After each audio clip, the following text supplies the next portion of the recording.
you, ye thought evil against me, but God meant it unto good, to bring to pass, as it is this day, to save much people alive. Okay na. Dali. We'll check mic sa slow. Nay, okay ano? Jacket.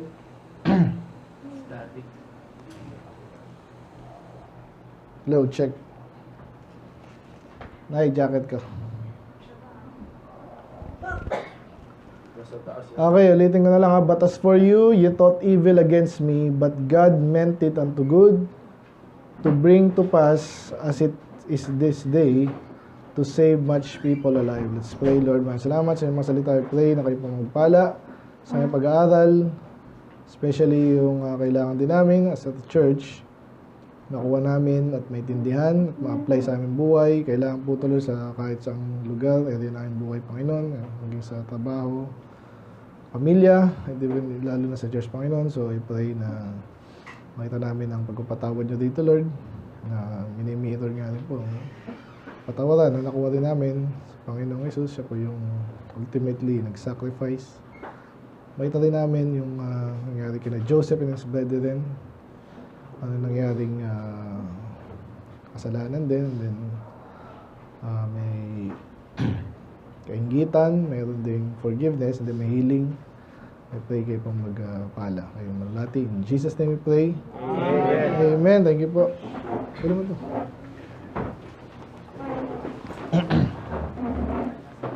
Okay, good afternoon po ulit sa lahat.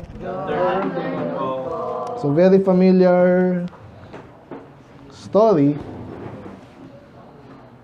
Napakahabang saga po niya no, kay Joseph, no? Starting from chapter 39 hanggang matapos po yung Genesis. So, ang kwento po niyan, para sa hindi nakakalam, no? Pero sabihin ko po muna yung aking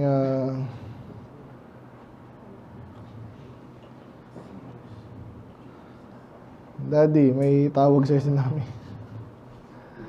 Tawag ka daw. No, bakit?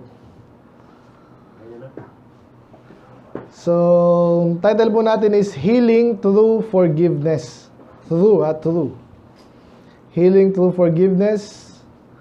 At kwento ko po muna, of course, yung context ng ating text. Ito po yung time na namatay na si Jacob. Of course, naiwanan na yung magkakapatid. Pero before yun nga, si Joseph, isa sa 12 anak na lalaki ni Jacob. So, what happens is, of course, 4 kasi yung naging asawa, no? So, yung palang problema na, maraming babae. At as a result, di naman directly sinabi, pero lagi naman ganun yan, no? May, dito, mga pagkaselos, ano ba yan? Inggitan, sa English, jealousy, no? So, may conflict between brethren sa ganyan setup, no? So, pero sa buhay kasi natin, may mga reality rin yan, eh. May mga setup tayo sa buhay natin na parang hindi exactly gano'n, pero nagkokos, no? So, like, for example, ano, sa church, hindi ko sagka dito, hindi ko makita si Pami, laki ni Wayne. O, siya naman matakpan. Ayan, okay na yan. Sino pang wala di? Si Daddy, tinawagan na. Siya na ako.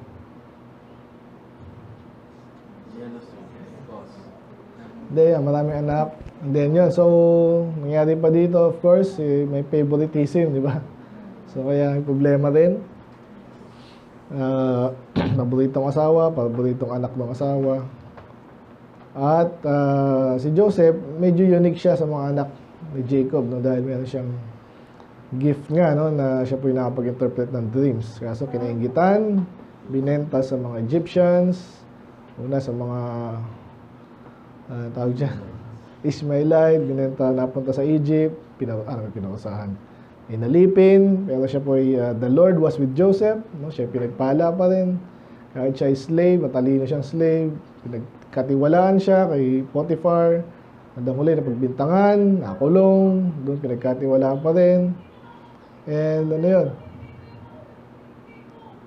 Ano yan? Maingay din, maingay. Okay, so, saan na ako? Yun, pagkatapos sila ay si Joseph ay may lagay sa Egypt. Hindi, tapos na tayo dun eh. So, yun nga. So, ang ginawa, nainggit sa kanya, binenta siya, of course, ay inalipin, nakulong, and then, basically, na-interpret niya nga yung dream ni Pharaoh, and then siya ay pinagpala, siya po na-promote, no? Napakataas na posisyon, nagkaroon ng famine, Egypt, and then sa karatig lugar, and then kasama dun yung sina Jacob, no, sa Palestine. At nung nangyari yun, yung mga brother niya nabalita may corn sa Egypt, bumisita, bumili, nakita ni Joseph, di naman siya nagpakilala agad. And then, pinagbintangan niya ang spy, pinahuli. Yung isa muna, no? Pinag-remain si Simeon. And then, gusto niyang padala yung kapatid nilang, Benjamin. And then, after ilang years ba yun? Parang 2 years ba yun? Basta, naubos na naman yung pagkain na Jacob and sons. Bumalik sila doon. Pero sinama na si Benjamin. So, of course, kabang-kaba si Jacob, Israel. Pero, yun nga, bandang huli, ang daming nangyari. Ang daming, si Joseph palabas no? Bandang huli, nireveal niya ang kanyang sarili, siya nga si Joseph.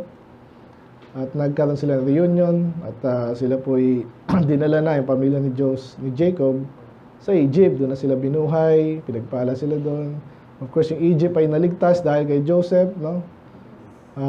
Sa halip na famine ng 7 years. Kasaganaan ng 7 years muna. In advance, nalaman niya yun sa tulong ng Panginoon, of course. Nireveal kay Pharaoh. Ginawa niya yung dapat nilang magawa. Nag-save sila. And then, famine, meron silang corn. No? Hindi lang sila, pati nga yung karatig pook nila, karatig mga countries. So, basically, tagumpay, no? Tagumpay si Joseph.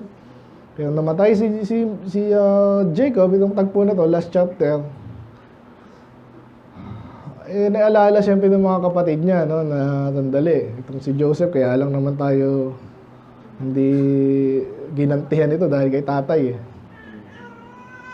So, pero, ito na yung tagpo na yun, hindi naman sila ginantihan ni Joseph. Kaya obviously, ang ating tema is forgiveness and healing. As a church, and sa family natin, makita natin to na yung mga prinsipyo dito at apply natin sa ating buhay. Kasi po, especially sa church, no, yung naalala niyo yung ating dito. Hindi kayo makaprogress pag meron pong mga kasalanan.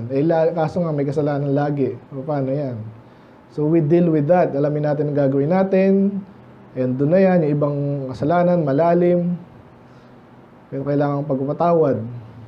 Pero minsan di madali. Basta, hindi naman ako si Joseph ganun pa no?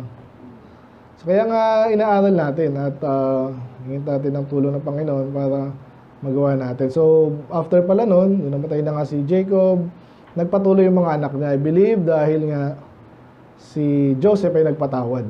So, hindi niya pinatay mga kapatid niya. Parang nawala na. Parang wala kang ginawa. Kaya binasa natin huli doon is yung magpapatawad niya, no? At yung dahilan din. Balikan natin yan. So, isa-isa natin to, no?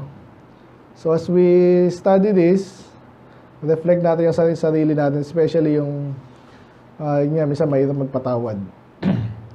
Kaya, ang tagal ko na pa inaaral to, parang iniisip ko, anong ginagawa ni Joseph, especially yung nagtago-tago pa siya, hindi pa siya nagpakilala, pwede naman niya kausapin, dala kayo. Actually, pwede nga siyang umuwi, Nung na-promote na siya, alam niya rin naman ano mangyayari, ba't niya hinintay pa yung mga kapatid niya. Ang dami pwedeng dito, obviously. Hindi lahat ng sinasabi dito ay perfectly applicable sa atin. But yung may ibang bagay na hindi natin maintindihan, pwede natin pagpaliban. Tingnan natin ngayon yung mga pwede nating matutunan. Basahin ko muna po yung mga, so yun yung context. Basahin ko lang po itong tatlong supporting verses sa ating tema, no? So sabi sa Psalms 103,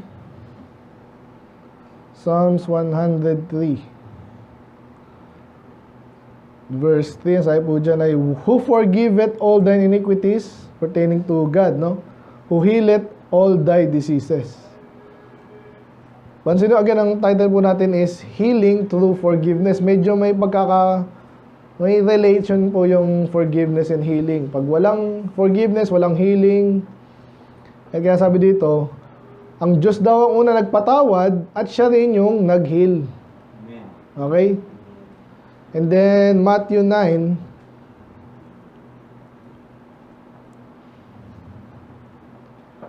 (9, 5 to 6), sabi po dyan, for whether is it easy, ito po yung tagpo ng ang Panginoong Jesus ay may sakit po yung isang dito. So, papagalingin niya, pero bago niya pagalingin, sabi dyan, thy sins be forgiven thee. Kita niyo yun? So, bago niya, ba't niya ginamot, no? Actually, ibang mga tagpo dito, ginamot lang niya. Pero yung ibang tagpo, pinatawad niya muna yung kasalanan, no? Amen. Kaya sabi dito, but that ye may know that the Son of Man hath power on earth to give or forgive sins. Yung nga sinabi, arise, take up the walk. So, magka-relate po yun. Bago ka patawarin, or baliktad, bago ka heal, kailangan mo ng pagpapatawad. Kaya nga po, lagi natin sinasabi na pag tayo nag-iwi ng kaluluwa at nakikidil sa mga tao, hindi po tayo yung lahat ay tanggap natin, no? May level of acceptance sa mga tao. So, kaya hindi tayo mapayag na pareho lang tayo ng Katoliko. Hindi ganun eh. Unang dapat maligtas sila. And after that, of course, yung sabi sa Bible, pag unsaved ka, para kang kalaban ng Diyos. O, parang pag maligtas muna kayo, yung mga tao, magkakaroon din ng healing. Yung process ng kalaban ay magkalaban, tapos magkakaroon, pag pinatawad din isa, may process of healing eh. Saka ka pala maglilingkod sa Diyos. So, may relation din doon. And then last is James. Sabi po sa James, kayo naman basa, 5:15, pakibasa, ready, go. And the prayer of faith shall save the sick, and the Lord shall raise him up. And if he hath committed sins, they shall be forgiven him. Confess your faults one to another, and pray one for another, that ye may be healed. The effectual fervent prayer of a righteous man availeth much. So, sinabi na dyan eh, may sakit, may kasalanan, okay? Yan ang problema naman natin in general eh, sa mundo, no? Walang kasalanan, of course, wala rin parusa. So, may kasalanan nga. So, ito, ang context lang sa James 5 naman, within brethren to. Kakasala pa rin bawat isa. Kaya sabi nito, confess your faults one to another, and pray for one another, that ye may be healed.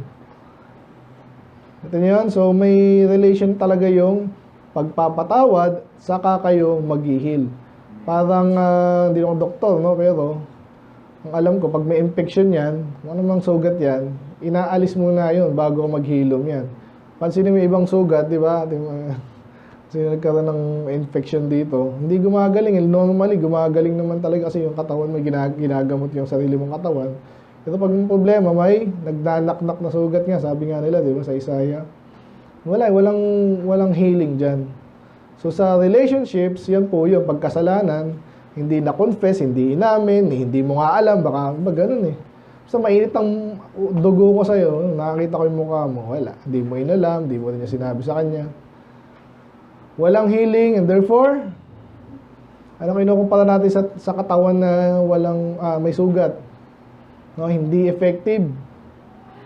Nakakita ka ng napinggil pa, nag-basketball kami, bukod sa mahina na talaga ako, napinggil pa ako, di lalong di effective. Nakakita ka naglalaro na may pilay.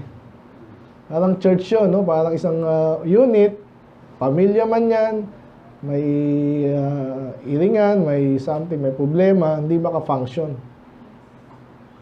Ang church natin, ang desire natin, of course, mapaglingkuran ng Diyos ng maayos at effective, mas mabilis nga, mas maganda, maraming maligtas, at grow, no? Mag-grow tayo sa church, hindi lang sa number, sa maturity and all. Kaya yun ang pag-usapan natin. Ngayon, meron tayong 5 points dito. Kakarelate lahat to, no? Kaya maganda yung ating, sabi dito, God brings healing, personal, relational, and generational through genuine forgiveness.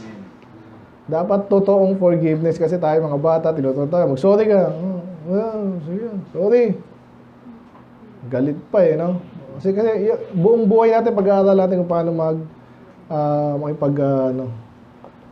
magsama sa mga tao, no? So, kaya, sa maintindihan natin, mga bata, hirap sila. Lalo, ganun din tayo. Depende nga kung gaano kalalim yung sugat. Pero makikita natin sa kwento natin dito, wala nang lalalim dito. Matindi to Joseph and his brethren. So, number 1, point natin dito, nakita naman natin kanina, kinuwento ko na lang, pero sa 37, Genesis 37, ano nangyari doon? Doon siya, nagkaroon nga ng kasalanan sa kanya yung mga kapatid niya. Anong ginawa sa kanya? Of course, siya ay kapatid yun. Dapat ang inaasahan dyan ay nagdadamayan, nagmamahalan. Hindi, nag-inggitan, tapos yung inggitan, hindi rin gamot.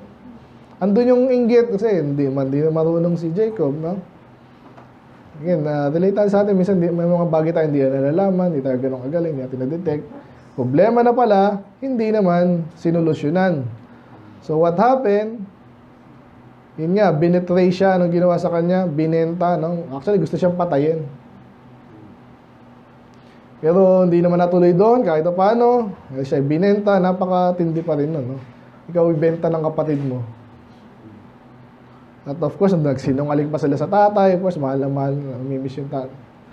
Namatay na, kasyo ganun. Pansinin niyo yung mga may iringan. Sabi nga ni daddy kanina umaga, di ba? Parang paplastikan daw. Hindi ko alam anong daddy doon. Pero nangyayari yun ang malungkot lalo sa pastor. Minsan di niya papakita sa akin, hindi ko rin alam. Ang hirap solusyonan din nun. So iba naman, ang ano ko doon, may ano natin. Pero sabihin mo rin, kasi baka naman hindi din alam or palagay mo lang yun, no? One-sided. Feeling mo, ginawa ka na masama, hindi rin pala, no? So tingnan natin yan. So ano nangyari nga kay Joseph? Siya ay binitray, binenta. Then, isa pa doon yung may, kasi symbolic yung kanyang coat. Alala niyo pa yung binigay sa kanya na siya lang meron no? The coat of many colors. Wala mo na itsura nun, pero basta yun, no? Inalis sa kanya, pinagtawanan pa siya, di ba? Then, tapos parang pinunit, then nilagyan pa ng dugo. So, anong sinisimbolize nun? Sa relationship natin, saklap dito, kaya ang hirap, may mga problema, napakahirap i-deal. Kasi ang dami ng event na nangyari dun Imagine nyo, ikaw nga si Jacob, di mo alam nangyayari. Kung nakapansin mo na nag-iinggitan yung mga kapatid mo, pero di mo iniisip na aabot sa ganun Kasi itong mga magkakapatid pala, yun na nga, hindi nagmahalan, nag-ano pa. So, ang nakikita ko doon sa strip coat, yung may lokohan, di ba? Ay siya namatay, nagsinungaling sa tatay, tapos umiiyak yung tatay mo, hindi mo lang, sorry tayo, actually, ganito, binenta ko. Punin na natin, ba't hindi Hinayaan siya. So, imagine nyo, pag ikaw si Jacob naman. May doon, yung kantang Uriah, no? Ganun yung message dun Do yung totoong kwento talagang mas malala pa. Ano ginawa? Sold as a slave, lied about and forgotten. Bandang huli, pinalimutan na siya ng mga kapatid niya. Salamat yan, hindi siya na pinatay, pero bandang huli talagang So, yung mga kasalanan sa atin na lang, sa church na lang tayo. Naalala ko tuloy yung kwento sa akin ng yung mag-asawa daw. Ang kwento sa inyo lagi sa US. Yung nag-abroad sinuwerte, tago sa US niya. Hindi na bumalik, hindi na nagpadala. Bahala na kayo dyan, bye-bye. Ang gagawin na pag iniwanan kayo ng tatay niyo. Nakakalungkot nung nagbe-breed yan ng maraming problema. At sabi nga nila sa survey daw, batang Kristyano ko, may mabasa akong gano'n karamihan daw ng nasa bilangguan, alam na, gumagawa ng crime and all, mga walang tatay, either walang tatay o absentee yung tatay. Nandyan nga, kaso hindi naman ginagawa yung trabaho. So malalim yung sugat, no, na meron si Joseph. Kung tayo nasa kalagayan nito, parang hindi nakapagpatawad ka pa, no? Ganun.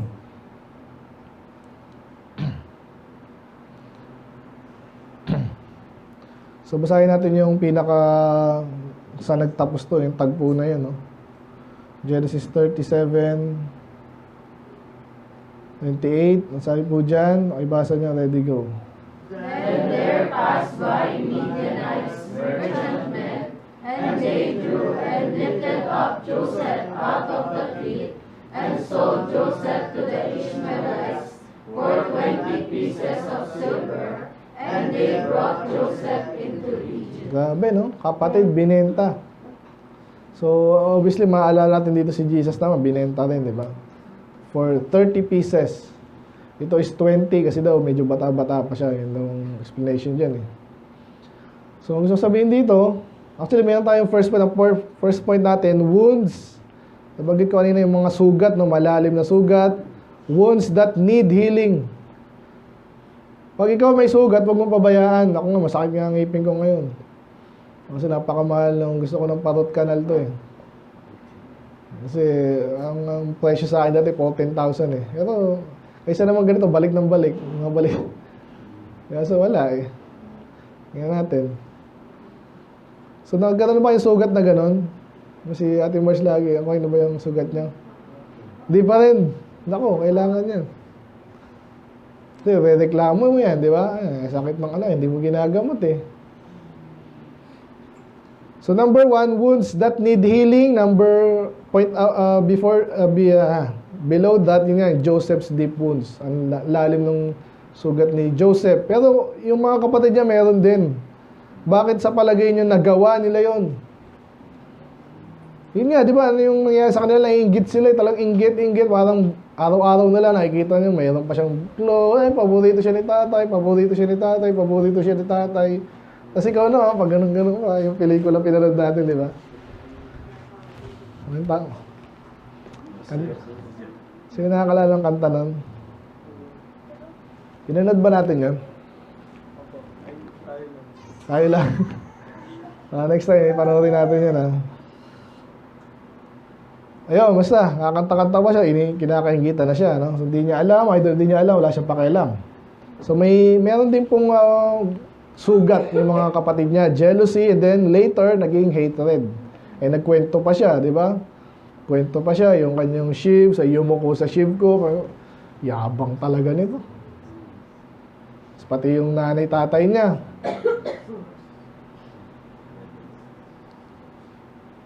Kaya bansinin natin to, no? Sinabi rin sa Bible kung gaano sila yung kanilang sabi natin sugat, no? So, ang point natin dito, huwag kayong magpapadevelop ng sugat hanggat maaari wala kayong sugat. Pag may sugat, gamutin agad. Amen. Ito sabi dito, they said one to another, we are very guilty concerning our brother, in that we saw the anguish of his soul. Nakita mo nahihirapan, kapatid mo yan, mas nakakabata, bebenta mo. Anong klase ito? Minsan tayo ganyan, eh. To some degree. Anong pakialam ko, eh, ginera siya, bahala siya. Mamatay siya sa inggit, may ganun pa, eh, no? Alam mo lang na naiinggit, eh. Pwede mo nang kausapin, huwag ka mainggit sa akin. Pareho lang tayong, ano man yan. Alam niyo ba yung mga ganun style? Kahit sa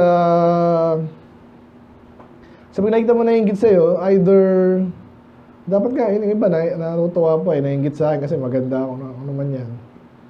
So, huwag mo naman, pasimplahin mo na lang. May binabanggit sa Bible po, sa New Testament, yung mayayaman, ano sabi doon? So, they that give, let them give, nakalimutan ko. Let them give, simply, ano ba yun? Basta parang, huwag ka naman papansin. O sabihin ako, nagbigay nito, magaling ka yan. Nakita ko na nga, eh. Iba kasi, aminin natin, iba mahina, eh. May mga taong mahina. At minsan ikaw yung kahinaan nila. Parang ganun. Ikaw yung kryptonite. So yun, nakita nila yung anguish ng soul ng kanilang kapatid. Talagang pinakausapan nila kung anong pag-usapan na lang natin to. Ano ba nagawa ko sa inyo? Mag-sorry na. Kaso wala eh. And we would not hear, therefore is this distress come upon us. Ito na yung later na na-realize nila. Kaya hindi pa nagpapakilala si Joseph dito. Pero naalala nila. Siguro ginagantihan tayo ni Joseph. Kahit wala na, kala nila si Joseph ng panahon na yun. Okay? Kaya number 1, yung wounds na kailangan ng paggamot, gamutin natin or iwasan na rin natin magkaroon ng ganitong katinding sugat. No? Yun, another point ko pala yun. No? Parang walang sugat, iwasan natin. At yung bangga nga, ganun din yan eh. So mag-ingat, di ba?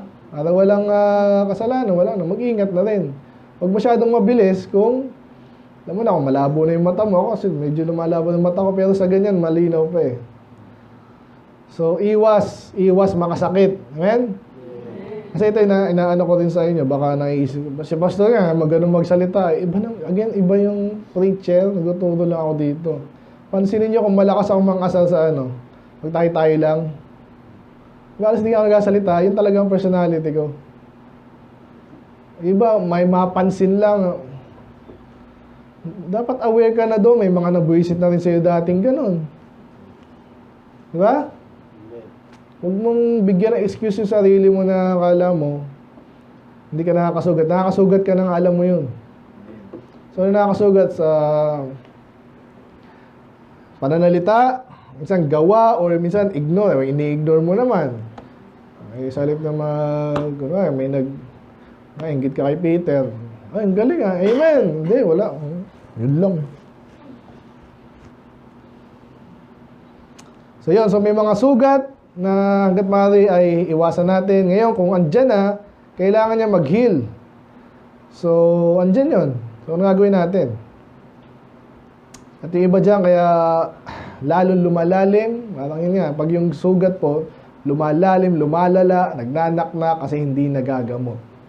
Iwasan natin yun. Sa ating mga relationships na tayo ay inaalagaan natin sugat. Okay? So, kahit po sa sasakyan, ano po yan, ganun din yan. Pag hindi na nag-heal, lalong lalala, baka pumutok pa yan sa pagkakataon na hindi mo inaasahan kung kailangan mo ng kasasakyan, hindi mo pina-change oil, hindi mo pinalitan yung saka sumabog nung kailangan mo. Eh, ganyan tayo as a unit, as a church. So, kailangan natin ng maayos na church, nag-function. Yung mga baguhan po, minsan sensitive yan eh. Titingnan tayo niyan eh. Anong klaseng church ba to? Nag-aaway si ganyan. No? Ayoko na dito, madamay pa ako dyan. Yan totoo. Kaya iwasan po natin magkasugat, gamutin agad, hanggat maaari, huwag natin patagalin. Unforgiveness wounds both the victim and the offender. Pag walang pagpapatawad, pareho kayong apektado, no? Yung biktima, hindi mo siya pinatawad, ikaw, hindi ka magpatawad, ikaw din ay parang kinukumpara natin sa wound, na sugat na, of course, masakit, pwedeng lumala, pwedeng, lalo na kahit sasakyan, kahit sugat, pwedeng kumalat, no? Yung cancer, ganun yun. And then, maapektuhan yung buong sistema na. At humihirap, gamutin. Tama, ganyan ang sugat eh. Ang ganun din yung kasalanan, tsaka yung mga wounds. Ganyan po yan. Kaya hanggat maaari, gamutin agad. So, pangalawa. So, una, yung wounds. Pangalawa, ito na. Medyo mahaba yung timeline natin dito. Anong nangyari doon?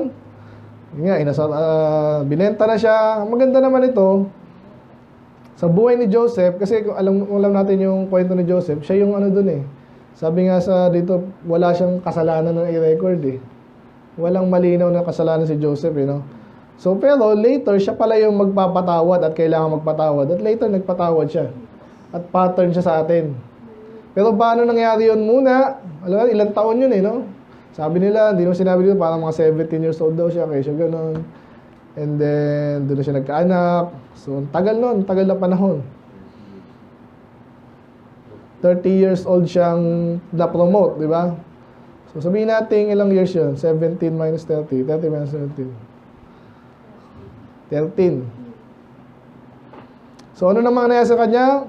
Nakulong siya, pero siya ay na-promote. Siya ay sinubok, and then later, siya ay pinagkatiwalaan. Ano pa? Siya ay, pansinin niyo yung buhay niya, wala siyang sabi, halos wala siyang, dialogue, di ba? Nagsalita lang siya, nasa prison na siya, in-interpret niya yung dreams, ganyan. So, anong lesson doon? Number 1, God works while the wound remains. Intindihan niyo ba yun? Ibig sabihin yun, napanggit natin kanina, may wound sa kanyang kapatid. Sa kanya mismo, may sugat siya. Pero huwag mo kakalimutan, ang Diyos ay kumikilos. Even, may ganon. Amen? Pero again, mas maganda gamutin agad. Alam niyo na. Pero, yung background lang dito, ang Diyos ay kumikilos. So, may point tayo dito maganda. Pero, tingnan natin yung pinaka-verse dito. Sabi dito, na siya nasa bilanggo. Sa proof text, sabi binanggit natin na kasama pa rin ng Diyos. Sabi niya, but the Lord was with Joseph and showed him mercy and gave him favor in the sight of the keeper of the prison. So again, alalahanin natin si Joseph yung biktima dito, no? Paano siya na-enable ng Diyos na magpatawad later? Yun yung panang pinakatama ba yung kanta nyo, Jared? Sino yung nagpatawad dun sa kanta nila? Joseph, oh, kita nyo na. Joseph, forgive. Doon siya talaga nakilala eh. So parang hinahanda na siya ng Diyos doon. Parang, kung pelikulang ano yung subgenre sa vengeance, may mga ganyang sa pelikula eh. Revenge, no? Alala ko yung napanood ko, yung pinatay niya yung bigla. Pero tuwa yung mga nanonood doon, patay niya yan, kasi ganito ginawa sa kanya, yan. Joseph hindi eh. Nagpatawad siya. So, gusto sabihin, habang siya ay may matinding wound, damage, hindi naman nag-sorry sa kanya yung mag-sorry sa kanya, nagtiwala lang sa Diyos at siya ay pinagpala. So, yung healing na topic natin, ano nangyari? Hindi agad dumating. Kasi nga, una, hindi naman nag-sorry, napabayaan lang, nakalimutan na, nag-uugat na doon, no? Nagnanak-nak na. So, healing is often delayed, but God is never absent. Yun ang point doon, no? So, tandaan niya, pag andyan kayo sa ganyang kalagayan, minsan siguro, hindi niyo pa rin alam anong gagawin, no? Pwede nung kasi kayo magtanong. Yan ang ano ko rin sa inyo. Pag may ganyan kayo, sabihin niyo agad sa akin. Malulunasan niya. Pero minsan naiintindihan ko rin kasi ayaw niyo sabihin. Kasi malulunasan din to ng oras. Diba? Sabi nila, time heals all. Sabi naman na isa, walang heal ang time. Para kang ano niyan, parang tumataya sa loto niyan. Sana manalo ako. Wala naman eh. Sabihin agad natin. Pero so again, may mga bagay siguro ng gano'n talaga. May pagkakataon na gano'n. Katulad niya kay Joseph. Ang gagawin niya, para niya patawarin eh. Binenta na nga siya. Siguro gano'n. Kasamaan ng loob. Sorry na. Ayaw. Nastika na. Still, God is there. So ano pa nangyari doon? Ano pa yung mga process na kung saan ang Diyos ay nasa background na story, no? So, anong nangyari? So, ito ay more on sa character lang ni Joseph na pwede natin gayahin. Anong ginawa niya? Pero basahin natin kanina itong Psalms 103 ulit. Sabi dyan, who forgiveth thine iniquities, who healeth thy diseases. Ang Diyos yan. So, kahit walang binalak na mag-revenge si Joseph noong time na yon, wala rin siyang inaccuse sa kapatid niya, sa tatay niya, sa Diyos, wala. Sumunod lang siya. Okay, kaya I believe ito yung nasa puso rin ni Joseph. Pagkatawarin ako ng Diyos, patatawarin sila ng Diyos, bahala na sila doon. Okay? So, Joseph chose faith over bitterness. Okay? Kasi nga, maniwala kayo kung andun kayo sa kalagayan ni Joseph, ilang taong kayo doon, pinapahirapan kayo. Yung mga normal na tao, ano iniisip niyo? Ha? Kaya naman ako dito dahil, di ba? Ganun tayo eh. At normal yun. Ang problema, anong gagawin mo nga? Doon ka na nga eh. Tandaan nyo, nangyayari po itong mga bagay na to. Okay, kaya inaaral natin to para kung sakaling mangyari na talaga sa inyo. Kaya kasi DM, hindi ko alam nangyari dyan. Talagang hindi ko pa ma-interpret. Hindi naman nagsasabi. Yun ang masakit talaga eh. Sa totoo lang. May mga bagay na kahit gaano pa katindi yan, pwede masolusyonan yan eh. Amen. Eh ayaw magsabi. Di ba? May sugat ako dito eh. Anong sugat na malala na ang daling gamutin? Kahit ano pa yan, in-infection sa ano, di ba? Penicillin lang yan eh. Amen. Walang masakit. Walang masakit. Eh, ba't parang galit ka sa kanya? Bakit di kayo nagkasundo? Hindi niyo pinag-usapan to? Si Joseph, salamat. Pinili niya yung tama, no? Hindi po siya naging bitter. Yung ating point din last time, no? Sa grudge, naalala niyo yun. Ngayon, so dito na, nagkaroon na ng panahon, nagkaroon ng pagkakataon, nangyari sa Genesis 45, nagkaroon na nga ng famine. Yes, resolve ba yung famine, pero dumating na nga yung kapatid niya. Yung bandang huli, ito na. Nabasa niyo nga po, dali ah. Ayan na, nag-iyakan na. Ay, basa niyo, ready, go. 4. And Joseph said unto his brethren, Come here to me, I pray you. And they came near, and he said, I am Joseph your brother, whom ye sold into Egypt. Now therefore be not grieved, nor angry with yourselves, that ye sold me hither. For God did send me before you to preserve life. Alam niya na kwento, di ba? Nung una, ayaw niya pa magpakilala. Tapos sabi nga dito, hindi niya na mapigilan yung sarili niya. So ano sa palagay niyo yung pinipigilan niya doon? Bandang ngayon, sumigaw na siya, umiyak na siya, narinig siya buong bahay. So, drama eh, no? Pero reality to eh. So ano yung parang sasabog sa kanya nun? Bihira din ako na ano dito nang masyadong talagang inanalyze ng mga sa preaching to eh. Pero nung binabasa ko to, at madalang, ano ba ginagawa nito ni Joseph? Kasi nga, I believe, ito yung pagpapatawad hindi pa talaga fully andun. Hindi pa dumarating sa kanya. Kung parang ginagawa niya ng kwento, di ba? Oy, spy kayo! So, hindi sinamin kasalanan niyo, pero parang ganun ang dating eh. Matulungan ko kayo, makapangyarihan, pinagpala na ako. Yung ba siguro sa atin, magpapatawad na lang. Doon point pa lang, magpapatawad na eh. Si Joseph, nagkunwari pa siya. Hoy, mga spy kayo, ganyan. Inakusahan sila, talagang bow na ng bow sa kanya, di ba? Ilang ulit na, siyang Muslim eh. I believe, andun yung hindi pa tuloy yung pinatawad ni Joseph yung mga kapatid niya.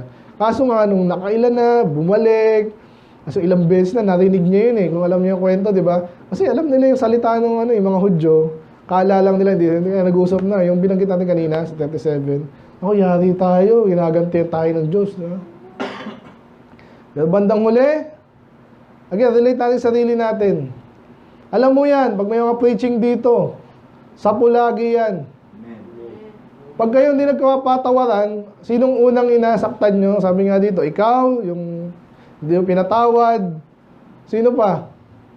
Dito sa kwento na to, ang Diyos, maraming epektado. Imagine pag mag-asawa kayo, hindi kayo magkasundo. Sino apektado? Pamilya nyo.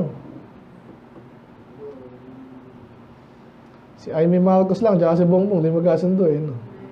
Buong Pilipinas ngayon, nakakahiya.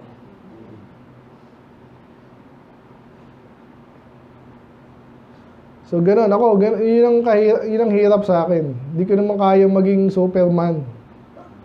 Na isang ganyan ko lang sa'yo, patawag ka na. Tapos, yakap na, parang mga bata. Buti yung gano'n. Yung hanggang maganda sa bata kasi, gano'n, madali talaga silang gano'n. Eh tayo, hindi na tayo bata eh. Kaya yung ina-analyze ko to, ano ba, Joseph? Magpakilala ka na. So, bandang huli, pakilala siya at hindi niya na mapigilan sarili niya. Nagpatawad na siya. Ako to. Tapusin na natin to. Ang hirap na ng ano ko. Inakalgo ko sa puso ko. Pinapahirapan ko kayo. At ang daming drama nun, yung dialogue mismo na kay Jacob, di ba, sa anak niya, patayin mo na yung anak ko. Sabi naman ni Ruben, anong kinalaman mo yung anak? Kaya magaling si Judah, sabi niya, ako na lang. Dali na natin si Benjamin doon. Kung sakaling ako magpapalipin doon. Later, ito, bago to. Nung hinuli na nga sila si Benjamin, di ba? Galing nito si Joseph. Parang, may preaching na ako dito kung naalala nyo, di ba? Parang ang Diyos din si Joseph dito. Parang, nilalapit niya tayo doon sa pagkakataon at maintindihan natin yung kasalanan natin. Amen. Para pag nag-sorry tayo, talagang totoo, hindi nahuli ka lang kaya ka nag-sorry. Yun ang akong interpretation dito kung naalala nyo ating dito, no? So, yun na. So, anong point natin dito? Ang luwag nito, kung binabasa, sarap basahin ito Parang susunod na kabanata ka na mangyayari. Nag-reveal na siya, ako to! Yung mga, siya ba yun? Kasi iba po yung itsura daw ng mga kahit sa pelikula, di ba? Kalbo, kung yan. Siguro may naglalagay pa daw ng, ano man yan? Egyptian. Mga Egyptian, kasi Egyptian na siya Binenta siya dun So yun, ang daming pwede i-relate dito tayo mga ating mga unsaved loved ones. Ang layo na ng natin sa kanila, sa totoo lang. Ng agwat natin sa kanila. So tayo naman, gusto natin i-win, minsan ayaw naman. So, palayo yung gap.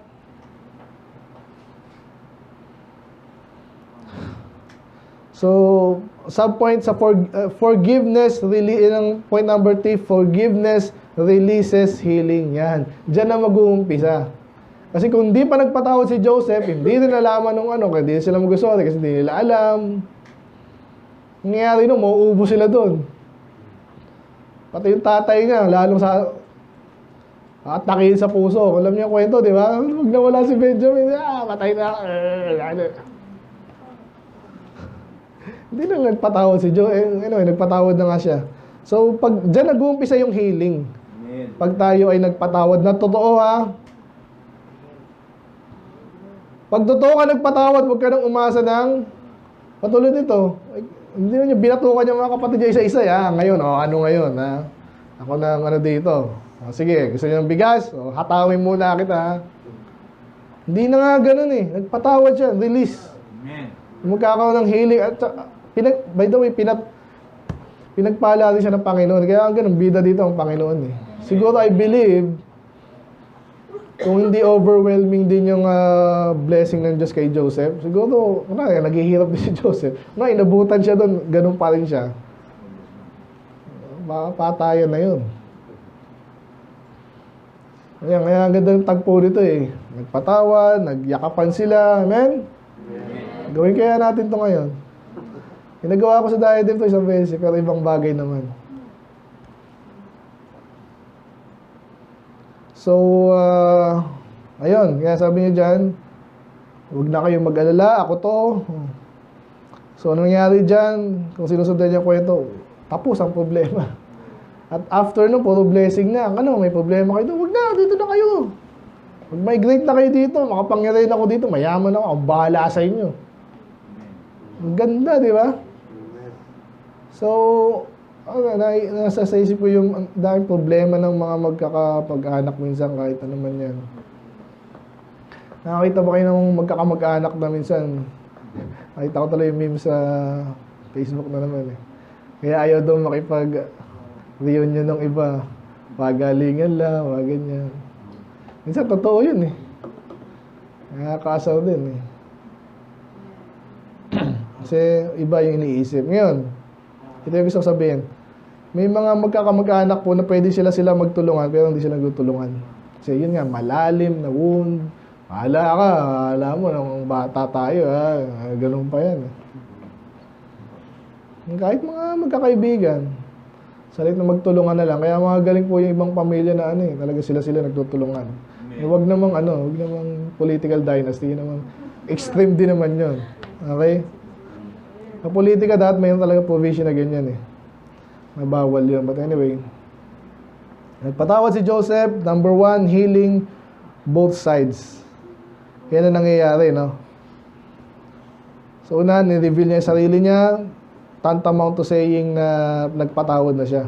And then, nagkaroon ng healing. So, ano yung picture ng healing dito? Nabanggit ko kanina yung drama to, nag-iyakan sila. Alam niyo, picture ng healing yan.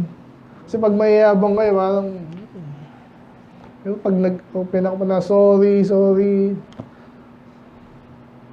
na. Hindi ko sinasadya. Sinadya ko man, sorry pa rin. Mali talaga ako, hindi ko nagagawin. Kaya naman kung gawin mo ulit, di ba? Paano nga kung hindi ka malalag? Sorry. Kaya Joseph weeps, brothers restored. So, ganda tong mga ano ko yun. Ano yung nag-iyakan sila, emotional healing po tawag doon, no? Kasi parang naano mo na yung bigat, na-release mo na, no? Sabi nga nila, pagkasama ng tapat, ang pagkasabi ng maluwag ay pagkasama ng matamat, no? May mga panahon na ganyan, baka may bigatan tayo ng loob. Sabihin nyo na agad, sa akin din, ganun. So, kasi mayroon kalayaan magsalita dito, kaya inubuhos ko na. Saka nabasa ko rin yung ano nyo eh. Pero paano kayo, di ba? O minsan, baka meron din kayo ano sa akin, hindi ko sinasabi. So, nag-iyakan sila. Again, nandito tayo, Pentecostal dito. Konting iyak. Yan minsan, kailangan yun eh. And then, nung na-restore yung mga kapatid niya, tinatawag na relational healing. Ibig sabihin, yung dating wala, nakita kapatid, nakalimutan na kita, bahala ka dun. Nabalik yun eh. Pansinin nyo, again, nababagit kanina pag ito, magkapatid, pwede magtulungan, di magtulungan. Parang silang dysfunctional. Tinatawag. Sayang na sayang. Lalo sa church, pag di tayo nagtutulungan dito, pinapahirapan pa yung simpleng bagay, hindi magawa kasi nga may iringan pala. So sana pag wala yon, may relational healing. Yung dating dapat maayos, magiging maayos. And then hindi po natapos sa kanila. Kung napansin nyo po, may pangako ng Diyos sa kanila, gagawin yung pamilya nila eh. Again, nung panahon na yun, parang ang hirap matupad yun. Before nitong nangyari sa kanilang famine, then nagkaayos sila. Ang pangako ng Diyos sa kanila, yung pamilya nila ang gagamitin para pagpalain yung sa buong mundo. Paano mangyayari yun? Matindi yun, di ba? Paano tayo sa church? Paano tayo gagamitin ng Diyos sa buong mundo kung tayo dysfunctional din? Kita niyo yun? So yun ang pinaka-goal natin, ultimate goal. Ang Diyos na nagsabi nun, nag-utos nun at nag-expect sa atin nun. Hindi mangyayari yun. Pag tayo ay may problema, internally di natin maayos. Kaya ang ganda nito, nung nangyari yan, na-reunite sila, and then hindi lang sila magkakapatid eh. Yung kapatid niya may anak, yung anak ko may anak, magpinsan, so ginamit ng Diyos yun. Kaya ang point dito is generational healing. Ito yun, hindi lang sila eh. Kaya mansinin niyo po, hindi kami maano sa pinsan namin masyado. Hindi naman tayo naturuan, ako, hindi ko alam. So may pagkakataon, gawin natin yan. Pero, obviously, ang pinaka-application ito sa church. So, tayo dito, may pamilya din tayo dito. Minsan tayo din, may nakakwento si Pastor na gano'n eh. Kaya pala gano'n. Ang ano kay Pastor naman, siya lang yung pinapasan niya lahat. Yun ang style niya eh. Ako, ayoko ng gano'n eh. Bukod sa mabigat, hindi ko rin alam. Siguro, may time na kailangan mong buhatin yung mag-isa. Sana naman hindi. Nakikinig ko ba kayo? Okay. So kaya, ang sabi dito, ito yung isa sa ating mga, especially sa church. Binanggit natin kanina. Anong kailangan natin sa church? Confess your faults one to another. Sabihin mo, pag mali ka, sorry. And pray. After nun, pag-pray mo yung bawat isa. Sana hindi ka na maging gano'n. Huwag mo na sumbatan. Pero minsan gano'n eh. Mami, actually, may kita natin, may point tayong ganun eh. So, sabihin mo talaga yung mali, kasi baka hindi nyo alam eh. Ngayon, magpatawaran na kayo, and then, pray for one another, para hindi na maulit, yeah, para ma-heal na yan. That ye may be healed. Kasi pag hindi kayo nagpatawaran, yun nga, again, parang nagnanak ng nasugat. Kasi ang andaling, alam niyo yun, pag may initan ng ulo, masagi mo lang, hoy! Pinapalaki maliit na bagay. Nakakasar eh. Yung pala may dahilan, di ba? So, yan, magpatawad tayo. Sabihin nyo rin yung mga mali sa bawat isa para tayo ay, yun po yung nangyari kay Joseph and his brethren. Okay, so forgiveness. Very basic, pero minsan, mahirap gawin. Hindi na lang nilagay dito, pero I believe talaga may mga pagkukulang din si Joseph, si Jacob, yung tatay nila. Mga favoritism, maraming asawa, talagang may problema din eh. Pero kung matalino yung magkakapatid, alam, mawawala rin tatay natin, ano gagawin natin, di ba? So tayo ganun din as a church. Amen. Then, 1, 2, tatlo pa. Mabilisan ko na lang. Another point. Point number 4. Ito na yung nasabi ko kanina. No? Anong ginawa ni Joseph? Siya ba yung tipong, alala ko na naman si Napoles. Si Napoles, si GMA. Nag-sorry siya, di ba? Sino kaya nag-ano dun? Iniisip ko talaga dun eh. Sino kaya nag-advise kay ano? Alam niyo ba yung ginawa ni Glove Lagasse? Ginawa niya din. After nga, nag-sorry siya. Medyo kakaiba yun eh. Hindi ko lang alam pero kasi naging medyo close kay Abante yan eh, nung panahon na yan. Hindi ko alam. Baka in-advise siya ngayon, nagmawala siya lang. Kasi, pwede ba? Okay yung mag-sorry ka, kaso kung nagnakaw ka, ibalik mo. Diba, mapahig ba yung tao ng gano'n, sorry na siya, okay, wag mo na ikulong. Ano ka? Hindi naman yung inamin talaga, di ba? Ganyan yung mga showbiz yung mga yan eh. Pag naghiwalay, bakit kayo naghiwalay? Hindi sabihin may kasalanan kasi ako, loko-loko kasi ako eh. Makasabi, hindi sabihin niya, meron kaming irreconcilable differences. So, sabihin, lusot, no? Lusot sila doon. Si Joseph, hindi gano'n tayo, hindi tayo gano'n. Amen. Paano ka mag-heal? Di mo nga namin mali ka eh. Yan, ang point number 4 natin, forgiveness does not deny wrong. Hindi mo sabihin, wala akong mali. Patawarin mo siya kasi wala naman siyang mali eh. May mga ganung ano eh, kinukuha nila kay Stephen tsaka kay Jesus pa. Yung sinabi ni Jesus, patawarin mo sila, di na alam ginagawa nila. Hoy! Ibang context nun. Amen. Ito kaya, pansinin ito yung sinabi niya, binasa natin. Ano, verse 20, wala. Anong ginawa ni Joseph? Pinapatawad ko na kayo kasi wala kang ginawang masama. Ganun ba? Hindi. Ano niya, but as for you, anong ginawa? You thought evil against me. Sinabi niya. Kasi alam niya bakit niya ginawa yung masama sa kanya kasi masama ang iniisip nila. Nakita niyo yun? Kaya again, justification to kaya ginagawa natin kayo. Ito, ako yung parang representative niyo eh. Kaya nga, sabi ko sa inyo, kung may nag-aaway sa inyo, may sa palagay niyo, kayo ay ginawa ng mali, sabi sa Matthew 18, kung kaya mo siya na, sorry ka na, okay na mag-uusap, parang din madami siya pastor, di ba? Yung church. Pero ngayon, kung talagang ayaw, di nyo alam kung paano i-resolve, sabihin nyo agad. Kaya sabihin ko dito yan, hanggat maaari, hindi na tayo magkaanuan, sa preaching lang, makakuha na. Kaya ito yung sabi ni Joseph dito, masama kasi utak nyo eh. So ito yung importanteng point na hindi natin makakalimutan. So, hindi natin ibig sabihin nagpatawad ka, walang mali. Baliktad naman yun, pinatawad mo, walang mali. So, forgiveness does not deny wrong, it declares God's sovereignty or authority. Okay? Intindihan niyo ba yun? Kaya kita pinatawad, hindi dahil wala kang ginawang mali, pinatawad kita kasi ako pinatawad din. Authority, ibig sabihin, gusto ng Diyos na tayo magpatawad. Alala niyo yung lesson sa forgiveness eh. Ayaw talaga kitang patawarin. Kaso sabi ng Diyos, patawarin kita.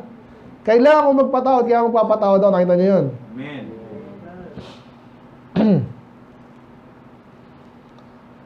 So, Joseph names the evil. Ngayon, anong ginawa naman nung hindi lang yung diniretsa niya, bakit may ginawa ka sa mali eh. Pero sinabi dito bakit ko kayo pinatawad? Yung sinasabi kanina sovereignty, alam ng Diyos na magkakaroon ng famine, pero magkakaroon kayo ng problema, pero i-restore ko rin kayo. Pero kaya pala, si Joseph ay hinayaan ng Diyos, di ba? Na mapunta, maalipin doon, na napakasamang pangyayari sa buhay niya. Pero later, gagamitin pala siya para ma-save No? Sa famine, yung hindi lang Egypt, pati sina Joseph sina Jacob, na ang pangako nga ng Diyos sa kanila, sila later gagawin, dapat sila ng Diyos. So, paano mangyayari kung hindi napunta si Joseph doon? Wala.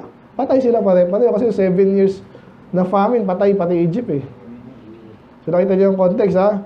Kaya ang point na, again, ulitin ko lang, Joseph declares God's purpose. Ang purpose pala ng Diyos, kaya sila ay napasama, ang una, ay para iligtas ang maraming tao. Okay? So, God meant it unto good. So, ang Diyos ang nag-purpose ng mas malawak na context ng buhay natin. No? Kaya, point ko doon, magpatawad ka na. Kahit hindi mo naintindihan bakit ka magpatawad dapat. Ayun ang utos ng Diyos eh. Wala ka ba tiwala sa Diyos? Katulad dito, patawad ka na. Kasi nakita rin, I believe ni Joseph yun eh. Kung hindi ako nakapunta dito, patay tayo lahat eh. Ubus tayo sa famine. Eh dahil napunta ako dito, nagkaroon ng dream si Pharaoh, in-entertain ko, sinunod naman niya, buhay tayo in Egypt, buhay din. Galing. Ang Diyos ang bandang huli, ang Diyos ang magaling. Ang Diyos ang... So, yun po yun. Kaya Joseph, yung purpose, so, ang ano natin dito ay na forgiveness does not deny wrong, it declares God's sovereignty. Sana nakuha niya, medyo malalim no? Forgiveness is not saying it doesn't hurt. Pag pinatawad mo siya, kasi hindi naman masakit eh. Actually, di ba, pansinin nyo, bakit ayaw magpatawad? Kasi ang sakit eh. Parang gusto mo siyang gantihan at ngayon na. Kunwari, iniwanan ka, iiwanan ka, paano iniwanan ka na nga eh. Kaya iba, pansinin nyo, kahit sa love life, gano'n, nang iiwan din, gano'n eh. Yung iba naman, ang reference natin din, mga pelikula, di ba, gano'n yan. Gagantihan. Ano pagganti sa ano kasalanan muna, and then yung ganti doon. Madalas yung patayan yan, di ba? Ganyan yan eh. So, pinatay mo yung asawa at anak ko, papatayin din kita, pati yung judge, pati yung patayan na yun. Wala nang solusyon doon. Kaya, kasi bakit nga pala? Kasi nasaktan sila. Pansinin niyo ako, binangsundan ko yung ng Israel tsaka Palestine. Walang solusyon dito. Ba't mo ginera? Pinatay ng October 7 eh. Nakita mo, pinatay kami, ganyan. Ba't kayo pinatay ng October 7? Dahil dati pang pinatay mo si ganyan, ilang tao. Ba't sila pinatay? Kasi dati pinatay mo. Walang magyayari doon. Kaya dapat may kapatawaran. So, aminin mo na masakit, pero pwede ka pa rin magpatawad. Again nga, kung madalas ito talaga mga Kristiyanong totoo, yan ang magaling magpatawad eh. Kasi alam natin, pinatawad tayo, ligtas ka. Paano ka naligtas? Ang tindi mo. Walang maliligtas na makasalanan dahil ang Diyos ay banal, ayaw niya nga nakasalanan. Paano ka makapatawad? Ang Panginoon ang nagbayad ng kasalanan ko. At alam mo yun. Iniwala ka doon. So yung forgiveness dapat sa'yo, parang ano mo na yan, parang very familiar sa'yo. Therefore, pwede mo din dapat gawin sa iba. And forgiveness is saying, God is greater than what hurt me. Galing, di ba? Ang sakit, hindi ko kaya magpatawad. Kasi ang sakit, gusto kong gumante. Kaso ang Diyos ay mas, pwede niyang, kung ano man yung masakit sa'yo, pwede niyang gamutin na lang para makapagpatawad ka. Amen? Amen. At ginawa niya na ngayon kung ligtas ka eh. Alam mo dapat yun eh. Hindi ka na dapat, kailangan makaganti ako. Para saan? Sa context ng kaligtasan, ligtas ka na. Kahit anong mangyari, sa langit ka, ano kailangan mong, di ba? Di ba, di mo naiintindihan eh. Naiintindihan ko. Okay, parang hindi totally, still, naiintindihan ko. Second to the last, ano pa? Additional po ito, nabanggit natin ng Panginoon. Isa nang kinalaman ng Panginoon dito. Si Joseph po, kinukumpara yan kay Jesus. Ang daming parallel niyan. Una, siya ay pinagtak sila ng mga kapatid niya. O, sino ba si Jesus? Ganun din, yung kapatid niyang Hudyo, di ba? Even si Judas. Ano pa, yung binenta ng silver. Yun nga, si Jesus ay 30 pieces kasi adult. Si Joseph ay 20 dahil siya ay hindi pa adult. Ano pa? Mga parallel, ang dami niyan eh. Hindi ko lang maalala. May parallel ni Jesus kaya Joseph. Nagpatawad, pinarusahan, sa hindi niya kasalanan, yun, napagbintangan, di ba? Si Jesus, ganun din si Joseph. Ano pa? Nagtiwala sa Ama, madami yan eh. Pero yung mga talagang parallel. Itinaas ng Panginoon, di ba? Si Joseph, tinaas siya eh. From slavery, as in, yung kakulungan, from prison to palace. Si Jesus, from death to heaven. Ano pa? Dahil parallel kay Jesus niya. Kaya ngayon, hindi natin kakalimutan yun, no? So, Christ the greater Joseph. Yan ang point number 5. Si Jesus ay binitray din. Ito pala, nakalagay pala dito eh. Sold for silver. Ano pa? Suffered unjustly, di ba? Pinarusahan, di naman niya kasalanan. And then, nagpatawad siya sa kanyang mga offender, which is ang offender ng kay Joseph, mga kapatid niya, kay Jesus, ang mga nag-crucify sa kanya. Basically, ang tao. So, tingnan lang natin itong verse na to. Mahirap pa magpatawad. Mahirap magpatawad. Kaya niya nga hindi kayo nagpapatawad eh, di ba? 9:5. Basa, ready, sorry. Ganun. Tama naman Sige, pakibasa, ready, go. For whether it is easier to say, thy sins be forgiven thee, or to say, arise and walk. Anong mas mahirap? Yung gamutin yung imposible ng mga o yung magpatawad? Kaso nagpapatawad lang ang Diyos. Yung talagang patawad, absolution na tinatawag nila. So, medyo malalim to. Pero, si Jesus nagpatawad muna and then siya ay nagpagaling. Yung tinatawag natin, healing, di ba? So, ngayon, kaya, alam natin, parang, sugat kasi madali lang. Kasi sugat siya, kailangan talagang Pero bisa yung sugat kasi emotional eh. Kaya yung magpatawad ng iba, kaya siya, magdusa siya, di ba? Ganun yun. Pero, walang healing. Kaya ang progress dyan, dapat magpatawad ka muna. Yes, mahirap. Pero yung healing na mahirap din, madali na yun. Parang gano'n sinasabi dito. Pag iniaral nyo to, ang parang mas mahirap dito, sa tao, mas mahirap syempre magpagaling na miracle na, di ba? Arise and walk, mahirap yun. Pero sa Diyos, dahil syempre galit siya sa kasalanan, yun, nagpatawad pa rin siya. So, pinatawad niya and then ginamot niya. So, ang Panginoon nga, nagpatawad din, saka nag-heal. Ano dapat natin gawin? Kasi ganun din eh. Amen. Alam mo yun, walang healing kung walang forgiveness. Alam mo yun. Kaya minsan kasi wala akong pakilala. Ako na mag-heal, heal. Kaya yun, pare-pareho tayo nahirapan. Nakaka-relate ba? Isipin nyo na, hindi ko na isa-isayin yung personal yung sino dapat yung patawarin. So, naalala niyo sinabi ko, yung pagpapatawad, dalawahan yun eh. So, the best siyempre mag-sorry muna. Ngayon, kung di na lang nag-sorry, kahit na paano, patawarin mo na siya ng blanket. Diba? Kahit di siya mag-sorry, siyempre, huwag ka magtiwala sa kanya ulit. So, still, patawarin mo siya in such a way na hindi mo na yun dinadala sa sarili mo. Okay. Dahil nyo rin yung medyo advance yun. Last, number 6. Mga points lang to, sub-points. Practical application na ng forgiveness for healing.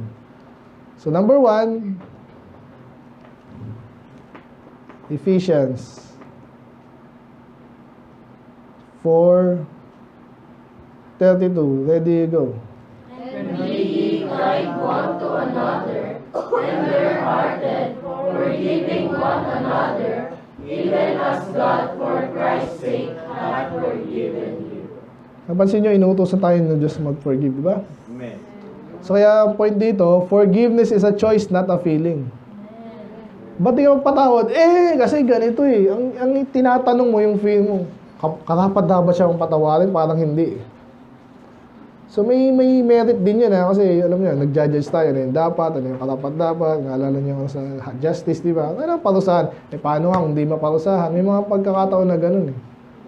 Kaya minsan, katulad na lang sa ating Ghost Project, di ba? Parang gusto natin pasabugin ang mga ito. Asa yung bibilang mo yung bayad ka lang ng bayad, sila naman nakaw na nakaw, kukunwari pa, gisinungaling pa, tapos bumati pa ng Pasko si Sarah, tsaka si Marcos, ginagawa tayo ng mga ito.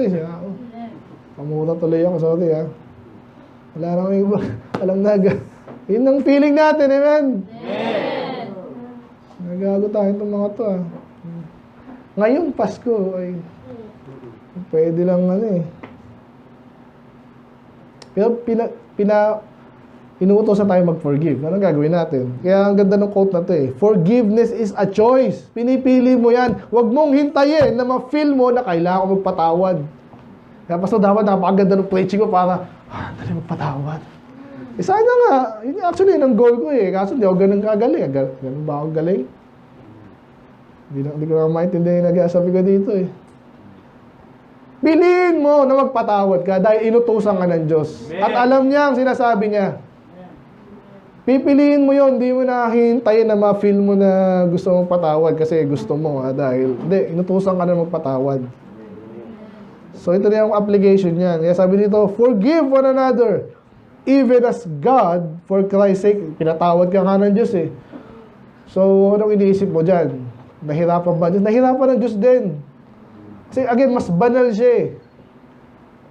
Kung merong tao, hindi siya tao, Diyos. So merong isang person na pwedeng mag-ano sa atin, hindi magpatawad kasi banal siya. Galit siya sa kasalanan.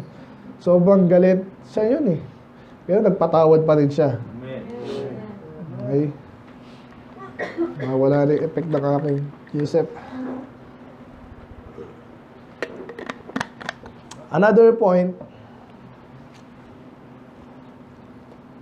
nabanggit ko na ito kanina, okay? Healing may begin where forgiveness is given. Yung pag nag-heal, pag nag-forgive ka na, dyan na yung emotional healing, spiritual freedom, restored relationships, and saka may kapayapaan na ngayon. No?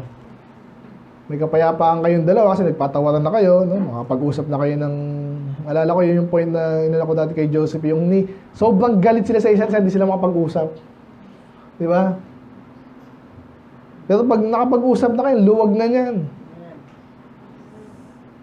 Kaya may kapayapaan sa konsensya, may kapayapaan din sa inyo. Ano pa?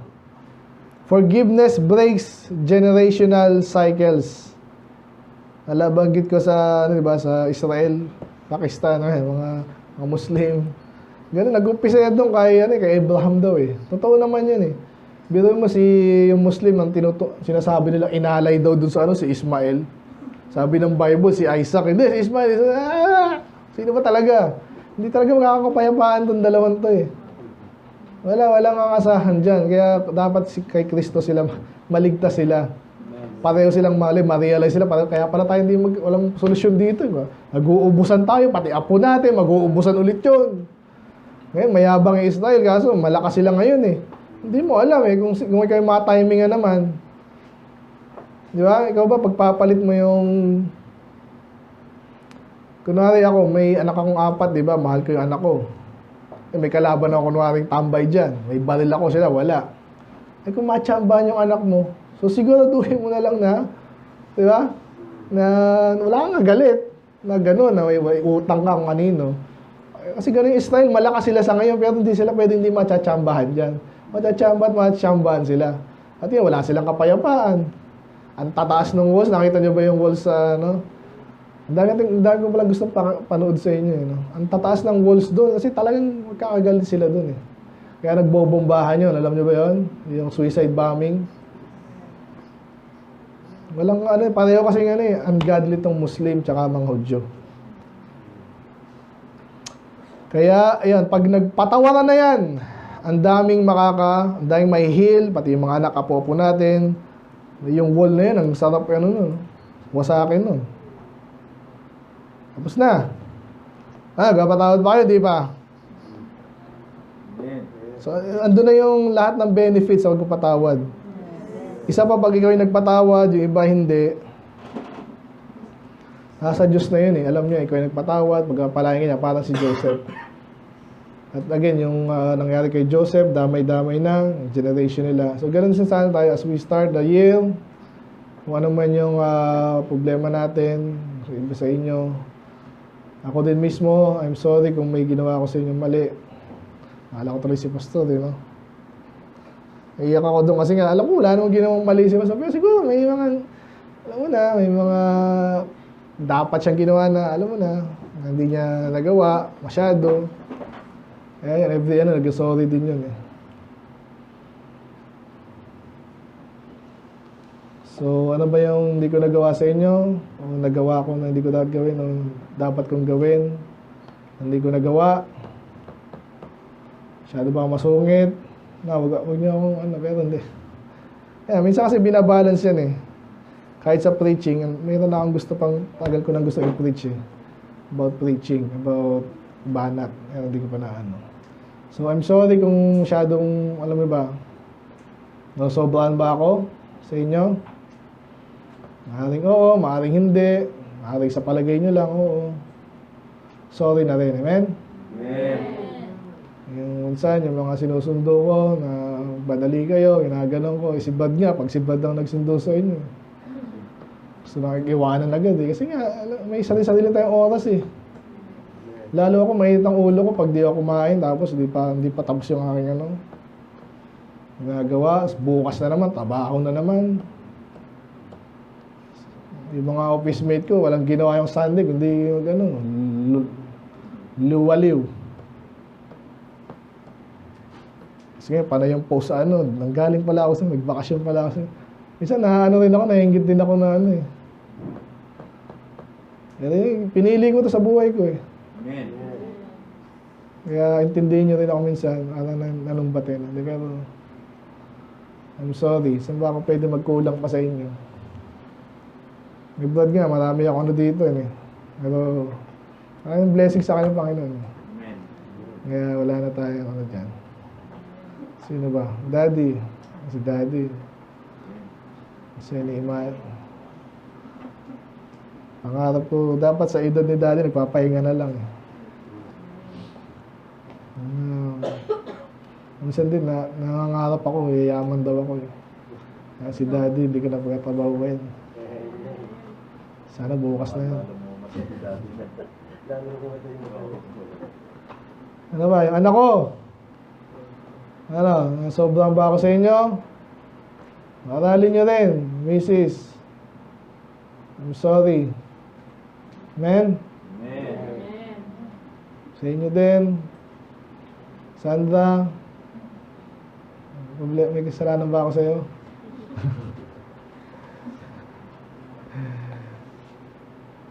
Sino ba? Ito, wala pa naman siguro. Wala akong binabanatan dati si Mark. Binabanatan ko. Meron, nag-okay naman si Mark. Amen? Amen. Turn out na okay. Ganyan. Lalo pag lalaki kayo, hindi kayo dapat matamdamin. Ang basketball yan. Amen. Nasiko ka, sikuhin mo rin. Kaya yun ako sa basketball eh. Pero, maganda tayo mga Kristyano eh. Ano pa? Sino sa mga love sa akin? Text nyo na lang ako. Amen? Pero sorry na rin, hindi ko alam eh. Binabalance po kasi kahit yung preaching, binabalance yan. Pakaraming parameters yan. Ay si pastor nga, nagmura din isang beses yun eh. Kasi sama na ng loob. Eh, nung ko lang na pagtanto nga lang, yung sabi nga sa inyo, yung pastor pala yung sumasalon yan. Kaya sinasabi niyo sa amin nung nakabisita ako dun. Ginagastos nila yun. Pamilya niyo gumagastos. Mamatay rin ako. Sabi niya, paano ko may nagawa to? Wala namang iba eh. Parang siguro sinasabi niya sa akin na bad, ganyan ang buhay. Kayo magsakripisyo dyan. Kung anong niyan. Ganun talaga eh. Kasi iba sa inyo, may hindi pa iniwala dyan. Ganun talaga eh. Feeling nila, sila pa yung inaano. So yan, nagawa ko na sa inyo sana. Siguro, pwede kayo mag-text. Pero patawaran tayo, men. Okay kayo din, mag-text din kayo, mag-usap din kayo. Para next year, medyo maluwag-luwag. Ano tayo, tuloy-tuloy, men. Let's pray. Lord, salamat po Lord sa inyong salita again. Ang kwento lang po ni Joseph, naalala namin, ang Panginoong Jesus, of course, nagpatawad din, he suffered, hindi naman niya dapat mag-suffer, wala siyang kasalanan. Ginawa lang niya dapat niyang gawin, as a result, siya po'y magtira pa ng kaaway. Kami naman, isa hindi pa kami marunong kasi kaya hindi namin alam kung paano makakatulong. Katulad ng mga disciple, ng panahon niya pa, iniwanan niya mga kayo, Lord. So I pray, patawarin bawat isa, turuan, palakasin, talinuhin. Tapos nag-uumpisa yan sa basics. Again, patawarin kami, hindi ka nagbabasa. Para namin iniiwanan kayo pag hindi kami nagbabasa, hindi ma-attend, late. Ano naman niya, Panginoon, patawarin niyo bawat isa. Kayo lang maitaas, Panginoon. Turuan niyo po ulit kami. So, magitan niyo yung salita, Panginoon. Gamitin niyo rin yung mga ibang lingkod ng Diyos. Yung mga nakakatanda sa amin. Maging sensitive kami, Lord. So, ano yung gusto niyo parating sa amin. Each time na kami nagbabasa yung salita. Basically, sa araw-araw. Kailangan po, Lord. Harap naman namin bagong taon. Sabi nila, ang dami magiging problema. From mga gera, ano man yan. Hindi namin alam. But, ano naman mangyari as a church, as a family. Mga anak ni Lord, may magtiwala lamang sa inyo. At palakas din po sa inyo, Lord, sa patalino, para naman alam namin gagawin namin sa problema din, personal and family sa church. Kailangan po, Lord, again, kulang ang salita, Panginoon, para magpasalamat sa inyo. Tayo pray na kayo po ang magpuri ng aming buhay. Again, patawad po sa aming mga kasalanan. Kaya malalati. In Jesus' name we pray. Amen. Amen.